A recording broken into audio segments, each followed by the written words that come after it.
just wanted to make sure, clip that and then upload it, make sure that it worked, because we've had so much trouble with this, and we haven't mastered it yet, but I think we might have got it now. I think it's recording.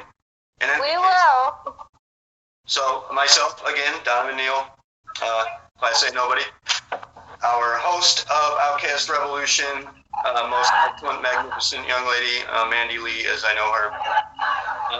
So we left off, one thing that you mentioned was an amulet, and that was a pentacle amulet. Yes. And, we were talking about language and such, and even the word spelling is derived from spell words and such, and the use of words as a power, as an organizing principle. Right. We have so much trouble with language in general nowadays that people don't even know, one word can mean 10 different things to 5 different people. So right. That's a trouble. That's a difficulty that we're dealing with primarily in soul mechanics, but here on Outcast Revolution we'll touch on that as well, because obviously it's going to be an important factor in all of this. But as with the pentacle, this amulet, I presume you're wearing it for some other reason than a fashion statement. In my past, I practiced with casting charging objects and utilizing objects in that way. Is that something that you do, something that you've practiced, or no? No, but I do wear it as more than that, yes. What is the what's the factor behind this particular amulet? Protection. Protection against negative energy and things like that. And I should like to note that is what the pentacle is primarily used for, protection. It's not really a damaging force. So, it's quite the opposite of a damaging or evil, negative thing. Exactly. For everybody watching. So, what about spell words? Spell crafting, spell casting, that sort of thing? Yes. Have you worked on crafting your own spells, or have you practiced out of a book? I started off with books and things like that, but I have been for quite some time doing my own. Yes. Give us an example A of one that you'd have practiced out of a book, and when it first worked, and how what sort of results you had, and then also one that you created yourself. Well, just get myself situated here for a second. The first that I did out of a book. You said that's the one you want to know about first, the one I did out of a book that was successful?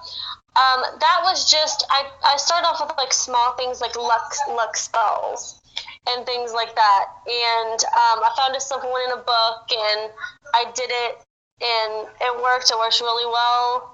I got luck in what I wanted to. And as I got more comfortable doing more complex spells and things like that, I started to dabble in things. I remember I've done spells to help ill friends and help ill family and things like that, and that was the one that to help an ill relative was one of the first ones that I did on my own that was successful. Give us an example of what's involved in the ritual or the ceremony of this. What sort of a spell, the complexities of it, and what's involved. Well, believe it or not, okay. I'm going to check that again, but go ahead and answer. Okay.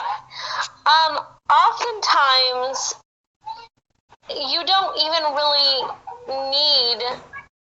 Well, it depends on what you're trying to do, because oftentimes you do need supplies and things like that. But with what I didn't use any supplies. I just did it from my own head, and I spoke the words.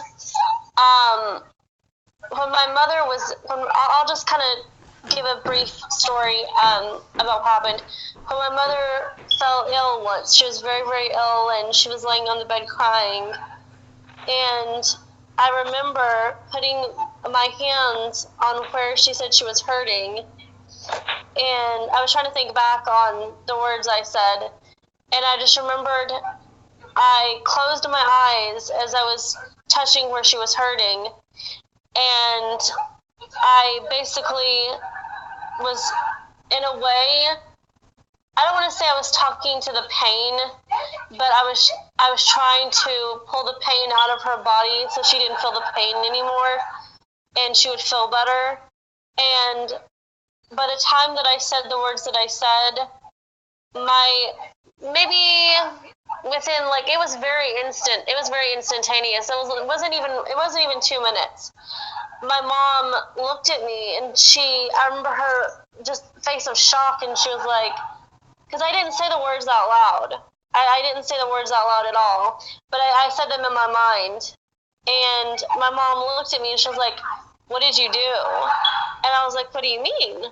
And she literally just was floored. She was like, "I don't know what you did, but it literally felt like the pain lifted from my body." And that was the first that I did on my own that was successful. I'd like to note, this is two things. One, that's very similar to the practices of Reiki, which would not be considered spellcasting, but technically is. It's really all along these same lines. I think that when it is spellcasting, because what I said was a spell. I just didn't say it out loud. No, I mean the practice of Reiki is not considered spellcasting, but it's just very similar, almost the same thing. And right. Another thing that we get is coming in from practitioners, we get a lot of reports of them. As you said, you didn't want to say that you were talking to the pain, but we do get that. We get a lot of that, people saying that they're communicating with the energies in play. And, personally, I feel things, like I use what we call tactile imaging, and I can feel things and kind of move energies around my feeling. But I'm interested in that, what you mean by talking to it when people say they're communicating with it. You know what I mean? Well, I can elaborate on it, at least from my standpoint. I remember when I was touching where she was hurting, I closed my eyes, and it was like, basically what I did was I visualized the pain gathering inside of her to a specific area. And I just remember, even though my eyes were closed, I was visualizing that my eyes were open. And I was looking directly at it. And I visualized exactly what she said she felt. I visualized. As I was saying the spell, I was focusing on the pain, pulling it from the other areas that she said she was hurting into one, like a ball almost inside of her. And I visualized it lifting and just disappearing into thin air. And she obviously didn't see anything, but what she said she felt was my confirmation that what I did worked, because what I said in my mind and what I was visualizing was what she said she felt. That speaks to just an inference in there, speaks to our practices of time mechanics, what we've called spot casting, and what we try to speak of as being an alternative to spell casting is programming functions, kind of like triggers in the brain. Like if I were to do something like that, say I were to practice Reiki, and then I were to say a mantra or what have you in my head, then upon verification of that having worked, it would program as a trigger, and I could recreate it. Do you get a feeling like that you're able to, I don't know, maybe establish certain spells in your mind in that way? Well, all people who are born with gifts that are witches can do that. You don't have to say a spell out loud. You can, and that's one thing that I would like to clarify. You can be anywhere. You can be doing anything. You can be washing your dishes. And you can do a spell inside your head. It doesn't matter what you're doing. It doesn't matter who you're around. It doesn't matter what supplies you have or do not have, although some spells do require certain supplies. But for the most part, you can do a lot without supplies. And it's something that we've worked with, that I've worked with personally with some of my students who are casters. Just I've tried to teach them that, that they have these rituals and ceremonies in the books and whatnot, using certain equipment and what have you, supply, but you don't necessarily need that. You can do things without it, just via intention for the most part. And another thing I would like to discuss, and I don't know if you were going to ask this, but I'm just going to cut right down into it, is a misconception that I would like to clear up immediately.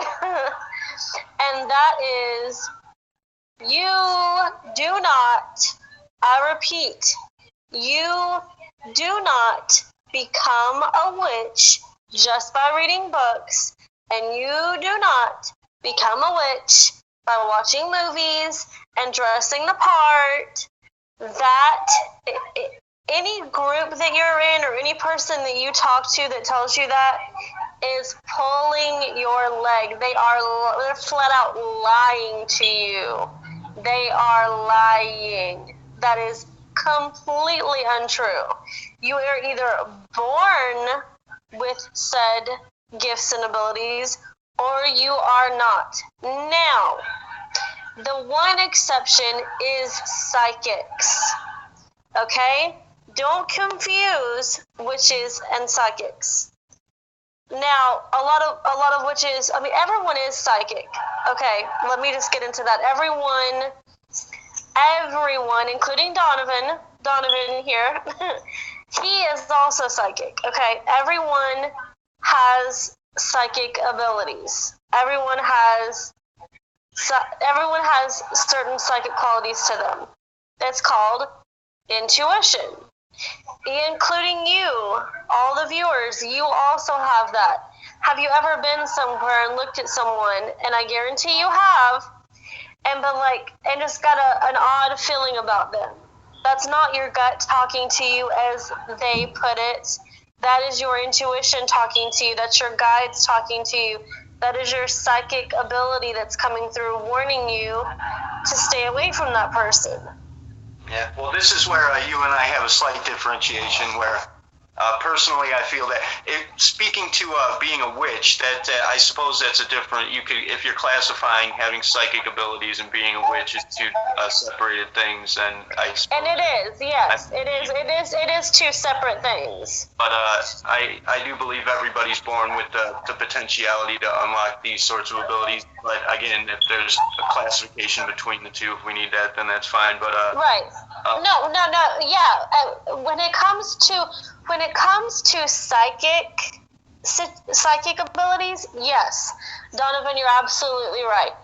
Everyone has the potential to strengthen their psychic abilities. Heck, if you worked on your psychic abilities enough, you could even open up your own business, or whatever, or use it to help other people. But oftentimes, this goes back to what we were just talking about people being afraid. They're afraid of stuff like that. So they just shut it off and make an excuse or something. But witches and psychics are two different things. And when it comes to witches, you do have to be born with the abilities. Now, the only other alternative to someone having abilities is fighting packs with demons. No.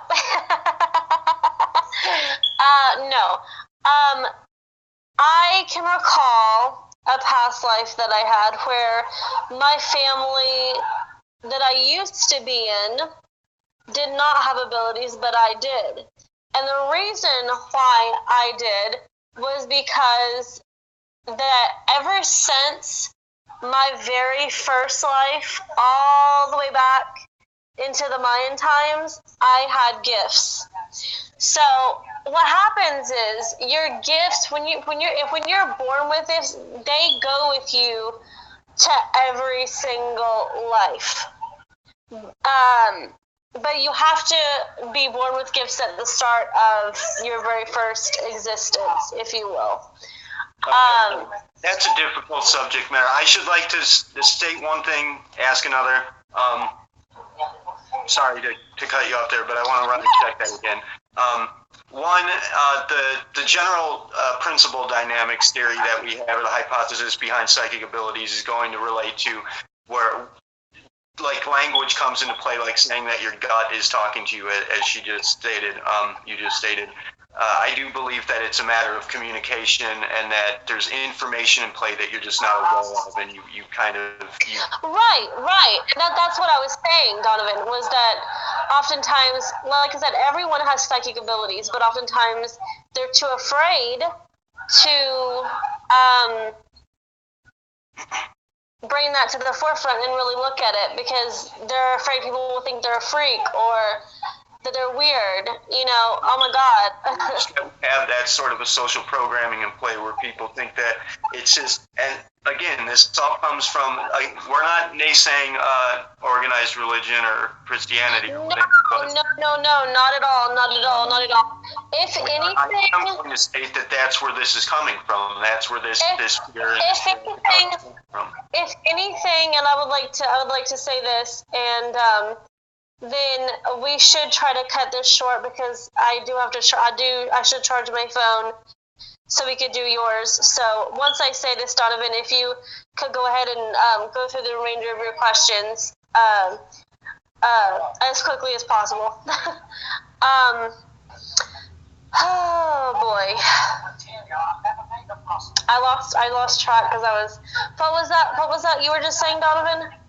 That we're not naysaying modern religion. Just No.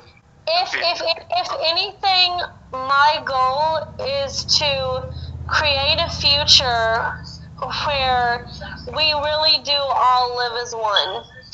I would like to try to get rid of anything that could divide us. At the end of the day, we're all so much similar than what we realize. That when I was younger, I heard a song by John Lennon called Imagine. And honestly, that really made a huge impact on how I visualized the world and what I wanted to do. And the words are so true. We have come to such a point in this world that is so sad. We have let religion divide us. We have let race divide us. We have let sexuality divide us. We have let gender and things like that divide us. We have let everything that is humanly possible come between each of us. And that is so sad, and that needs to stop, everyone. We need to unite, and we need to come together, and we need to realize,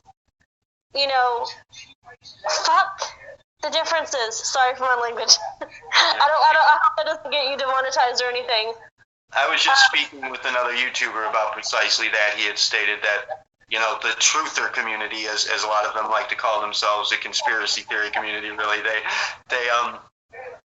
have different camps, that they get in, where they camp each other, and they like one thing and not another, and genders and races and all that. Right. Really the only enemy that we truly have is the very thought that there is an enemy. Right. But we have let so many things divide us, if you can, just take some time out today, everyone, and just listen to those words, because those words are much more than a song. They are a message for us. He was put on this earth to create that world, but we have let our egos and we have let such stupidity come between us when we should not, and we can stop it, but each one of us has to be proactive, and each one of us has to learn to see past all that and to really open up not our eyes but our souls, and that will be what brings us together. And when we can learn to see past it, like when I look at Donovan, I don't see a white male. I don't see that at all. I really don't. When I look at Donovan, I just see Donovan. If someone was to ask me to describe Donovan, I'd be like, well, it's Donovan. Go talk to Donovan. I don't see things like what a lot of other people do, and that's fine. And if that makes me weird, then that's fine. But it's people who continue to think the way that they do that is what is causing so much problem in this world. You cannot blame everything on a politician, and we're not going to get into that, but you cannot blame everything on. The truth of the matter is, it's everyone's fault. It's all of us. We have done this ourselves. We have done this ourselves. Until you can look at yourself and be accountable for what you and the person, everyone, until you can look at yourselves and be responsible and accountable for your own actions and accountable for all this building the way it has, it's never going to change. It doesn't matter who you have in office. It doesn't matter what laws you try to enact. It's never going to change until you change. Right. And with that said, let ye who is without sin go ahead and cast that first stone, right? Right. To back up modern religion for a moment there. Modern religion has a lot of excellent values, but it does bring most of the fear and the resentment and the irrationality that get to the table. That's where these things originate from. Are there any last questions that you would like to ask Donovan? Well, I would just like to make, I suppose posit one question for the audience, ultimately. Anybody who did catch on to the fact that they do have these intuitive properties or that they are aware of any abilities they may have or thinking in the back of their heads, I've done stuff like this before, I just didn't want to recognize it or what have you. Anybody that recognizes that they are harboring this sort of ability, do you remember having signed any pacts with demons? Just anyways, I suppose we'll cut this for now. I would like to say this. I would like to share an experience I had just because it relates to what you just said, Donovan. You guys, I can tell you flat out about the other side, and I would like to say that briefly. It is not the way that you guys have been brought up that it is, and this is going to be a matter of an issue. I'm sure it's going to upset a lot of people, but nonetheless, I am going to speak the truth, and if you don't like it, well, oh well. If hell really existed, everyone, please listen. In all of my lives, I was not a cookie-cutter angel. As a matter of fact, in quite a few of them, I was very bad. So if hell really existed, I'd be there now. and according to some of my lives that I've had, it probably would have served me right. Everyone, heaven is a matter of your own mind. And what I mean by that is when you cross over, whatever you visualize it to be, dear friends, it will be.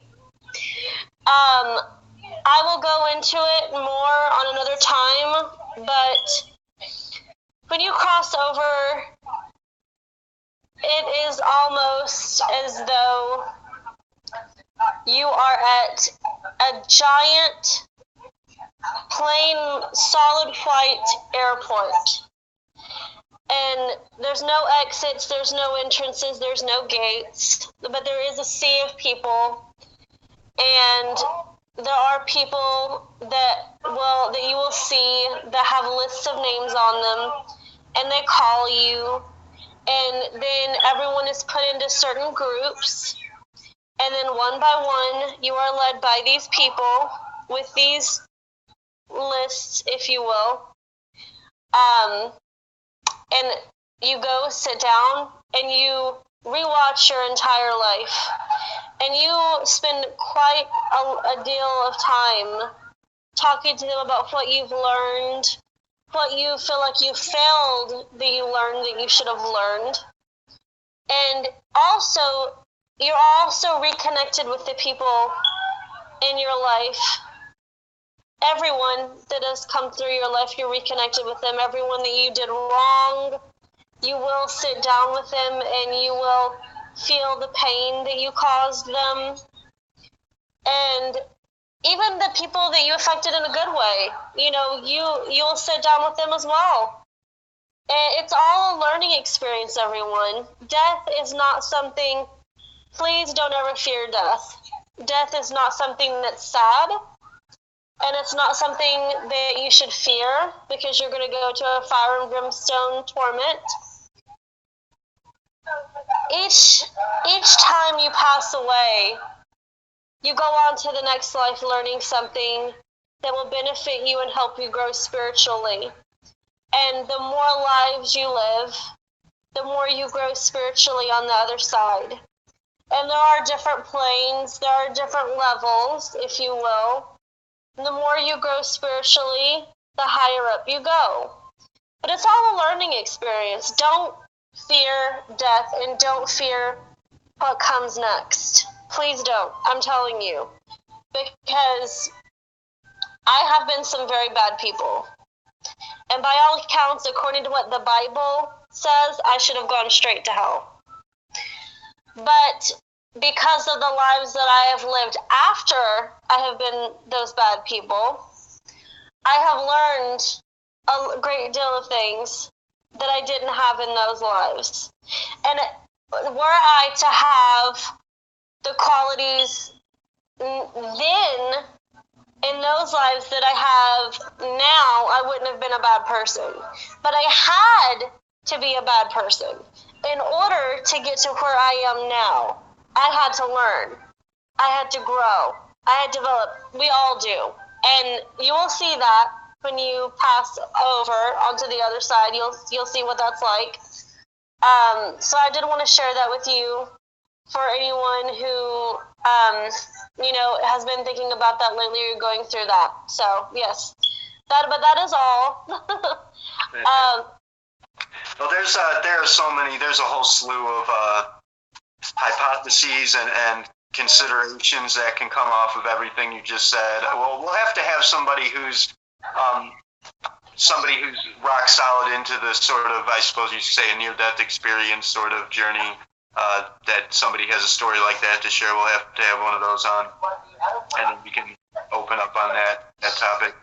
But Don, is there anything else you would like to say to the audience before we bid them farewell? Likewise.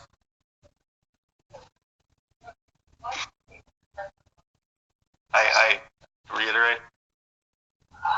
Okay. Try not to fear, anything that's not anything. Try not to fear anything.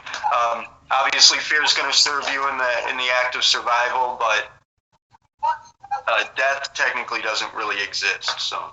Right. And I would like to wish you positivity and love and a great day and a great week. And to everyone who doesn't understand about people like myself, I hope the more you follow me and the more that you learn about me, you understand that we're everything opposite of what you have learned. And I look forward to showing you that and being a good, positive example for my fellow brothers and sisters who, like myself, were born with abilities, and show you the real truth. Yeah, I should like to add on that, of course there's going to be what you could say are bad witches for the most part, people who use spellcrafting for ill means or what have you, but as I've stated so many times to you guys before, you can't really progress along this path doing wrong. Nature wants to be balanced and survive and be happy and feel good. It's going to, if you try to push toward the negative and be damaging, it's going to stop you. Right. haven't really progressed so far along those lines. Right. Well, thank you everyone very much for watching this episode and getting to know me a little bit. And there'll be more interviews with each other, so you'll learn even more about us. Thank you so much. Very happy to have introduced you finally. That's your wonderful host, somewhere over there. Bye. Have a good one.